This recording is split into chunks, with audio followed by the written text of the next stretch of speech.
इत्तफाक से जस्वे इत्तफाक कह लीजिए कि हमारे यहाँ खतने को लोगों ने मुसलमानी का भी नाम दे दिया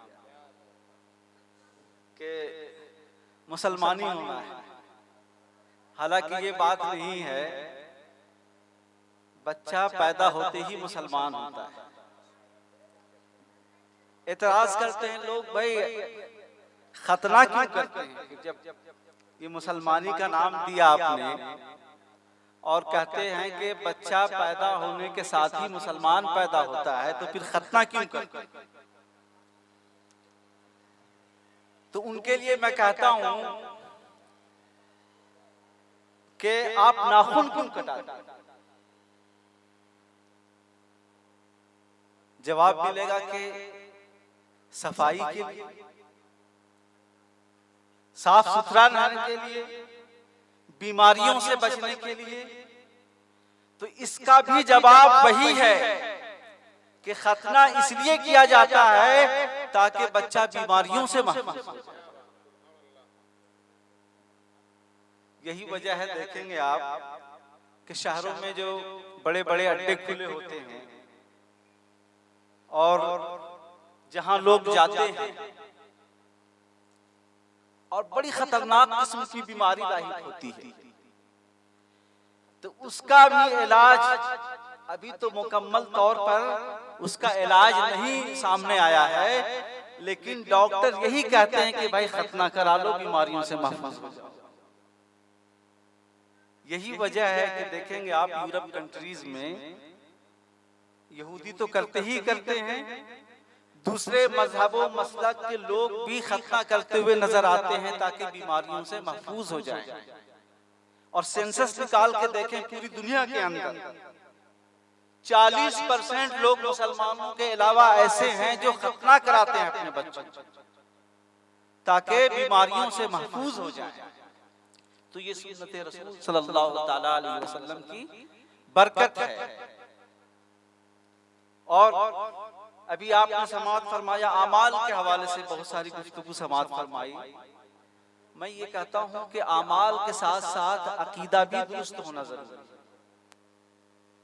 अकीदे के हवाले से भी हमें गौर व फिक्र करनी चाहिए। इस सिलसिले में एक हदीस पाक मैं पढ़ूंगा और मैं आपसे रुखसत हो जाऊंगा। दुरूद शरीफ पढ़ लीजिए। अल्लाहुम्मा सल्ली अला सय्यिदना व शफीअना व नबियना व मौलाना मुहम्मदिन मअदिल जूद वल करम व आलिहि व अस्हाबिहि व बारिक व सल्लिम सलातन व सलामन अलैका या सय्यदी या रसूल अल्लाह सल्लल्लाहु तआला अलैहि वसल्लम। बुखारी शरीफ की हदीस है, एक सहाबी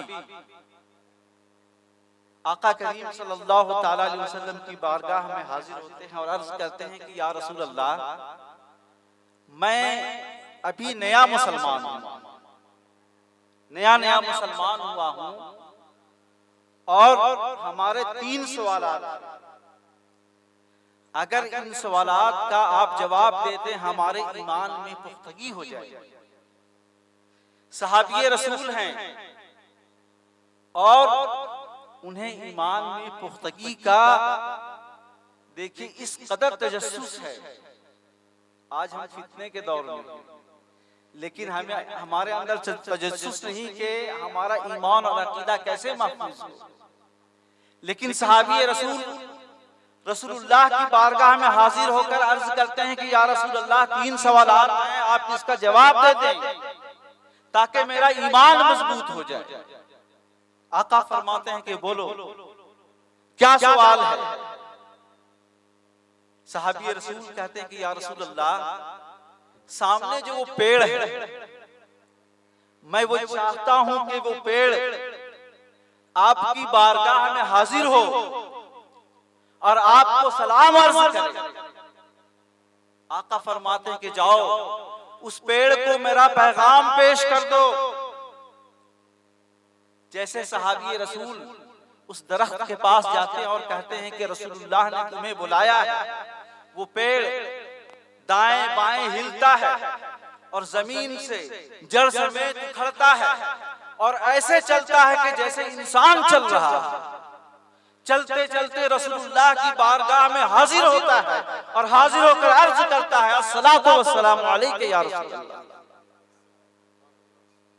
और फिर वो अपनी जगह पर वापस चला जाता है। दूसरा सवाल, कहते हैं कि या रसूल अल्लाह, मैं चाहता हूं कि आपकी दस्तबोसी करूं और कदम बोसी करूं। आका फरमाते हैं कर लो। तो वो सहाबी रसूल दस्तबोसी भी करते हैं और कदम बोसी करते हैं, और कदम बोसी देर तक करते हैं, देर तक कदम बोसी करते हैं। फिर तीसरा सवाल करते हैं,